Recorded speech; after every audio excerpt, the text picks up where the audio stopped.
Senang bertemu dengan saudara kembali dalam ibadah hari ini. Mari kita siapkan hati kita tundukkan hati kita sebelum kita mendengar suara Tuhan bagi kita. Mari kita berdoa, saudara. Tuhan Yesus, inilah kami sudah siap mendengar suara Tuhan. Kami yakin bahwa apa yang Tuhan Yesus mau katakan kepada kami hari ini akan bermanfaat bagi hidup kami, membangun kehidupan kami, membuat hidup kami jadi berubah karena pertolongan dan anugerah Tuhan. Biarlah kami sungguh-sungguh Tuhan, mau lembutkan hati kami, mau mendengar suara Tuhan dan mau melakukan apa yang Tuhan suruh kami lakukan. Ini kami Tuhan Yesus yang sudah siap, lalu Tuhan kami berdoa. Amin. Sepanjang bulan ini, saudara, kita bicara tentang perkataan-perkataan Yesus. Sebuah tema yang keluar dari perenungan akan perkataan Yesus sendiri. Karena Yesus pernah suatu waktu berkata bahwa manusia itu bukan hidup dari roti saja, tetapi juga hidup dari setiap firman yang keluar dari mulut Allah, saudara. Mari kita menganggap penting apa yang keluar dari mulut Allah, sama penting dengan apa yang kita masukkan ke dalam mulut kita, saudara. Mari kita menganggap bahwa apa yang keluar dari mulut Allah, yaitu firman-Nya, itu sama pentingnya dengan apa yang kita kerjakan untuk berusaha memasukkan sesuatu, makanan ke dalam mulut kita. Biarlah masa-masa sulit ini, saudara, tidak membuat kita melupakan tentang firman Allah yang keluar dari mulutnya, dan hanya sibuk memikirkan tentang apa yang kita perlu kerjakan untuk memenuhi kebutuhan kita. Karena itu, inilah yang menjadi hati dan tema tentang perkataan-perkataan Yesus sepanjang bulan ini, saudara. Dan hari ini saya mengajak saudara baca sebuah firman Tuhan tentang perkataan Yesus dari Markus 9 ayat 50. Markus 9 ayat 50. Mari kita baca bersama-sama. 1, 2, 3. Garam memang baik, tetapi jika garam menjadi hambar, dengan apakah kamu mengasinkannya? Hendaklah kamu selalu mempunyai garam dalam dirimu, dan selalu hidup berdamai yang seorang dengan yang lain. Ada sebuah kata-kata yang menarik di sini dikatakan, hendaklah kamu selalu punya garam dalam dirimu. Apa maksud Yesus waktu mengatakannya demikian, saudara? Hendaklah kita selalu punya garam dalam diri kita. Membuat saya jadi ingat bahwa beberapa tahun yang lalu, sudah cukup lama, ada seorang Kristen di gereja lain yang bertanya kepada saya tentang ayat ini, saudara. Dia bertanya karena pendetanya mengajarkan tentang ayat ini, lalu berkhotbah tentang perjanjian garam. Pengkhotbahnya berkhotbah, pendetanya berkhotbah bahwa setiap kita itu, setiap orang Kristen harus punya garam dalam rumahnya, tidak boleh kehabisan. Karena kalau garam dalam rumah habis, itu membuat kita tidak lagi punya perjanjian garam dengan Tuhan, dan kita tidak lagi terima berkat Tuhan. Bahkan pendeta itu diceritakan, dia mengajarkan bahwa setiap orang Kristen harus selalu bawa garam kemanapun dia pergi. Dimasukkan ke dalam wadah-wadah kecil, untuk dimasukkan ke dalam saku celana, ditaruh di dalam tas, ditaruh dalam jaket, untuk dibawa kemanapun dia pergi, supaya menjadi tanda bahwa dia orang Kristen, punya perjanjian garam dengan Tuhan, dan layak untuk menerima berkat Tuhan. Betulkah demikian maksud dari perkataan Yesus waktu dia berkata, hendaklah kamu selalu punya garam dalam dirimu? Apakah seperti itu, seakan-akan seperti kita bawa garam sebagai jimat kemanapun kita pergi? Atau apa yang sebenarnya Yesus sedang ingin ajarkan kepada kita? Yaitu, saudara, sesungguhnya Yesus sedang bicara tentang korban. Dan prinsipnya adalah korban itu harus digarami, saudara. Nah, memang sebagai orang Kristen, kita terus belajar bahwa di dalam kekristenan masa kini, Tuhan itu tidak lagi menghendaki korban yang mati. Seperti sapi, atau kambing, atau domba disembelih, lalu dipersembahkan kepada Tuhan. Pada masa sekarang, Tuhan tidak lagi menghendaki yang demikian. Tuhan tidak mau lagi korban yang mati. Tuhan mau setiap kita itu menjadi korban yang hidup. Dua kata yang tampak bertolak belakang, kata korban dan kata hidup. Karena korban biasanya mati karena disembelih, tapi Tuhan mau korban yang tetap hidup. Yang bicara tentang bahwa Tuhan mau supaya hidup kita itu setiap hari melakukan apa yang Tuhan senangi dan menjauhi apa yang Tuhan benci. Tuhan mau setiap hari kita mempersembahkan hidup kita untuk mau menyenangkan dirinya. Inilah yang dimaksud dengan korban hidup, saudara. Nah, karena kita sudah mengerti bahwa kita adalah korban hidup, Tuhan pengen mengajarkan sesuatu, prinsip tentang korban, seperti yang ditulis dalam Imamat 2 ayat 13, saudara. Mari kita baca lagi ayat ini sama-sama. 1, 2, 3. Dan tiap-tiap persembahanmu yang berupa korban sajian, haruslah kau bubuhi garam. Janganlah kau lalaikan garam perjanjian Allahmu dari korban sajianmu, beserta segala persembahanmu haruslah kau persembahkan garam. Nah, ini menarik lagi, saudara. Tentu saja sekali lagi ini bukan berarti bahwa sekarang setiap kali saudara kasih persembahan, saudara perlu kirimkan garam sebanyak mungkin ke gereja, supaya gereja punya stok garam yang banyak. Tentu saja bukan itu maksudnya. Garam itu dipakai oleh Tuhan sebagai lambang perjanjian antara dia dengan umatnya. Garam pada masa perjanjian lama itu seringkali disimbolkan sebagai hubungan kasih atau hubungan persahabatan antara kedua belah pihak. Tuhan pengen bikin perbedaan antara dia dengan umat Tuhan, lambangnya adalah garam perjanjian. Yang bermaksud bahwa Tuhan pengen menyatakan bahwa hubungan kita ini antara Tuhan dan umatnya itu berdasarkan kasih, bukan berdasarkan ketakutan. Menjadi pembeda, tidak seperti bangsa-bangsa lain yang menyembah ilah mereka, menyembah berhala mereka, menyembah dewa-dewa mereka, berdasarkan ketakutan. Takut kalau mereka tidak menyembah, mereka dihukum, dikutuki, atau diberikan bencana. Tuhan tidak mau punya hubungan yang demikian dengan kita, karena Tuhan berkata, ini, kita lambangkan dengan garam. Karena ini adalah lambang hubungan kasih, ini adalah lambang hubungan persahabatan antara aku dan umatku. Itu yang Tuhan sedang ajarkan kepada kita. Jadi waktu Tuhan berkata kepada kita, hendaklah kamu selalu punya garam dalam dirimu, Tuhan selalu mau mengingatkan kita seperti ini, hendaklah kita itu selalu punya kasih kepada Allah.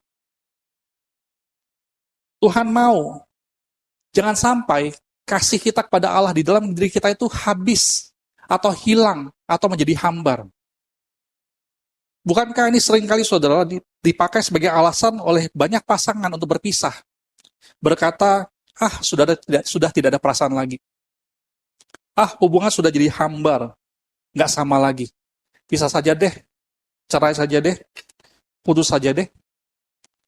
Mengapa seringkali ini terjadi, saudara? Karena seringkali masalah sebenarnya ada di dalam komitmen. Salah satu pihak tidak mau lagi memegang komitmennya. Lalu berkata perasaan menjadi hambar.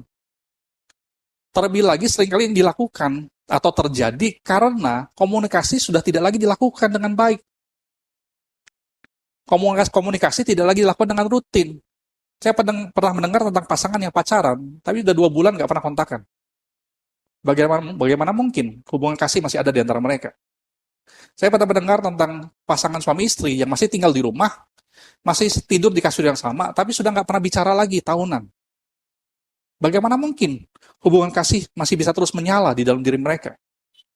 Demikian juga dengan kita, saudara, waktu bicara tentang hubungan kita dengan Allah, yang paling penting adalah kita itu harus terus membangun komunikasi dengan Dia. Mari kita pikir baik-baik. Kapan terakhir kali saudara berdoa dengan sungguh-sungguh di hadapan Tuhan? Bukan sekedar lapor mau makan, lapor mau tidur, atau lapor mau A atau B. Kapan saudara berdoa kepada Tuhan dengan sungguh-sungguh seperti berbicara kepada seorang sahabat?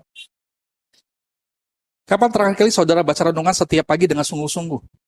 Bukan sekedar asal baca, bukan sekedar buru-buru baca. Lalu 5 menit kemudian setelah saudara baca, saudara bahkan lupa tadi ayatnya apa, bicara tentang apa, saudara sudah nggak ingat lagi. Masihkah saudara ingat renungan yang saudara baca tadi pagi di WhatsApp atau di aplikasi Fit News? Tentang apa? Ayatnya apa? Masih ingat saudara? Kapan terakhir kali saudara berdiam diri di hadapan Tuhan? Meminta Tuhan berbicara kepada saudara? Kapan?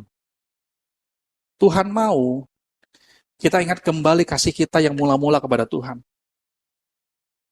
Seperti waktu kita pertama mengaku percaya kepada Tuhan. Kita begitu bergemu-gebu mengasihi Tuhan. Seperti waktu kita lagi dibaptis pertama kali dengan cara selam air atau dengan cara percik. Dan kita begitu terharu menyatakan kita mau mengasihi Tuhan dengan sungguh-sungguh. Seperti pada waktu pertama kali kita melayani Dia. Bahkan pelayanan cuma sederhana, sepele, cuma angkat-angkat barang atau pasang-pasang barang. Tapi kita begitu mengasihi Tuhan dengan sungguh-sungguh. Seperti pada waktu kita pertama kali bekerja, memberikan persembahan dari gaji kita. Pertama kali gaji kita mungkin masih kecil, tapi kita berikan dengan sungguh-sungguh pada Tuhan. Masihkah kita punya kasih yang sama seperti yang pada waktu mula-mula itu? Itulah yang Tuhan pengen ngomong kepada kita.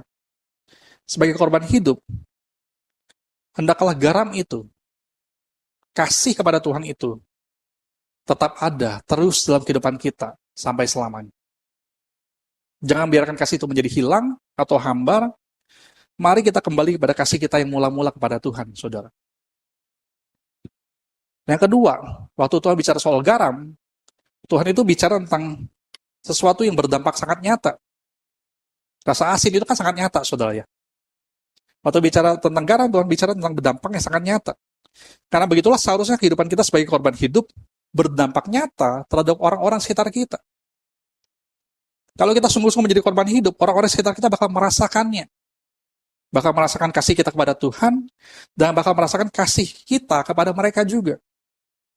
Nah, tadi kita baca Imamat 2 ayat 13. Saya kira saudara baca Imamat 2 ayat 11 sampai 12, 2 ayat sebelumnya.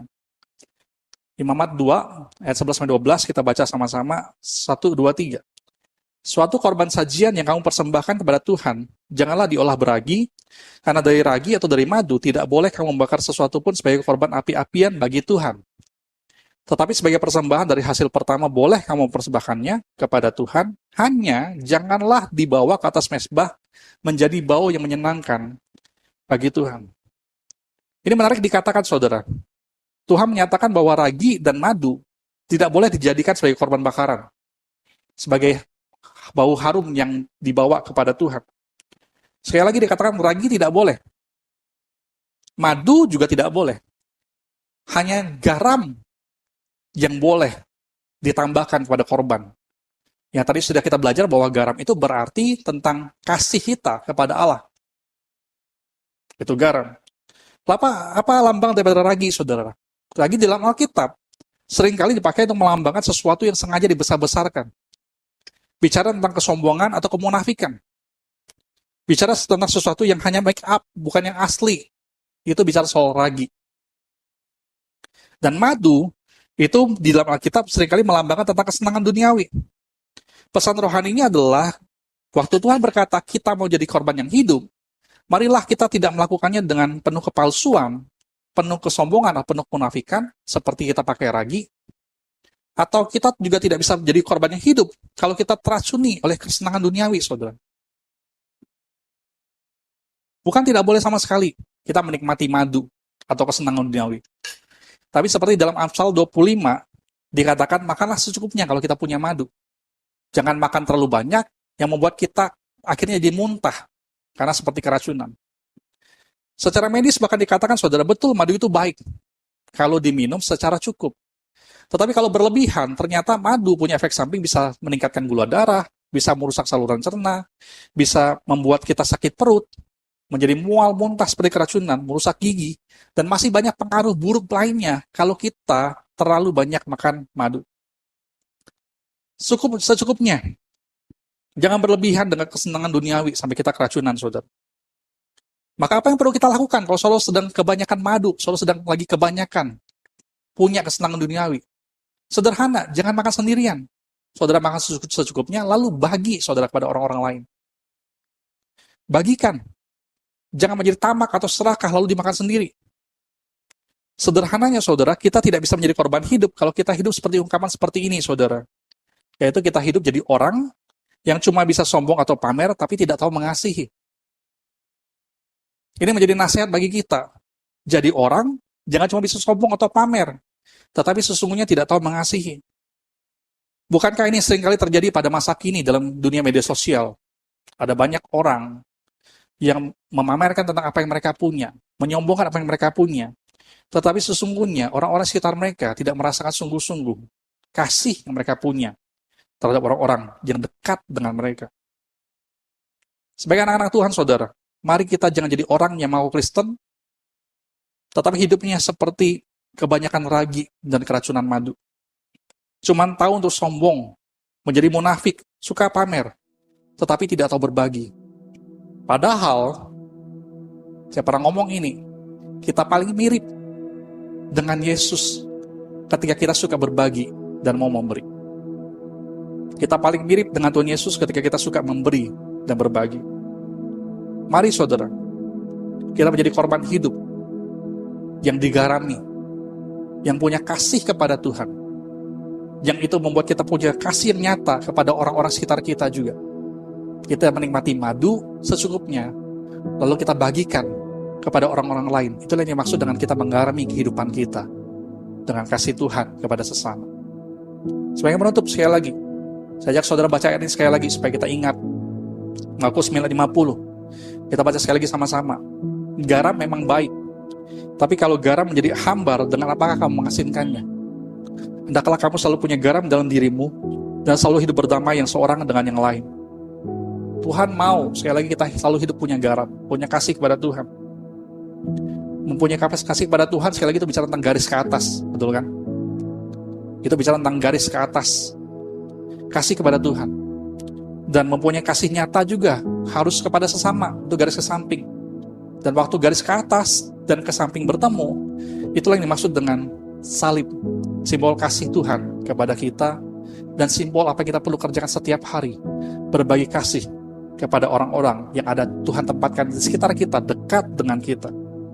Dan waktu itu terjadi, maka sungguh-sungguh Tuhan berkata, kamu bakal membawa damai, kamu bakal menjadi berkat bagi orang-orang di sekitar saudara. Itu yang Tuhan mau. Itu yang Tuhan maksud ketika berkata, hendaklah kita selalu punya garam di dalam diri kita. Mari kita berdoa. Tuhan Yesus, inilah kami Tuhan, kami sungguh-sungguh mau menyelami setiap perkataan Yesus yang ada dalam firman Tuhan. Setiap perkataan Tuhan yang ada dalam firman-Mu, biarlah kami sungguh-sungguh mengertinya dan melakukannya dalam kehidupan kami. Biarlah kami selalu punya kasih kepada Tuhan yang nyata. Biarlah garam dalam diri kami tidak menjadi hambar atau bahkan hilang. Biarlah kami kembali kepada kasih kami yang mula-mula, seperti pertama kali kami mengaku percaya kepada Tuhan. Seperti pertama kali waktu kami dibaptis mungkin berpuluh-puluh tahun yang lalu. Seperti pada waktu pertama kali kami melayani dengan antusias, melakukan apapun yang sederhana untuk mengasihi Tuhan dengan nyata. Seperti pada waktu pertama kali kami memberikan persembahan dengan sungguh-sungguh. Tuhan, biarlah kami hidup sepanjang hidup kami punya kasih yang seperti itu, tidak menjadi hambar atau bahkan hilang. Tuhan, tolong kami untuk tahu menikmati hidup dan tahu berbagi, tidak menjadi tamak atau serakah, tapi menjadi orang-orang yang semakin mirip dengan Yesus ketika kami melakukan tahu memberi dan mau berbagi kepada orang lain. Inilah kami Tuhan Yesus, Tuhan tolong kami, biarlah kami menjadi orang-orang yang semakin mengasihi Tuhan dengan nyata. Tuhan tolong kami, karena kami selalu butuh pertolongan Tuhan, dan terus kami berdoa. Amin.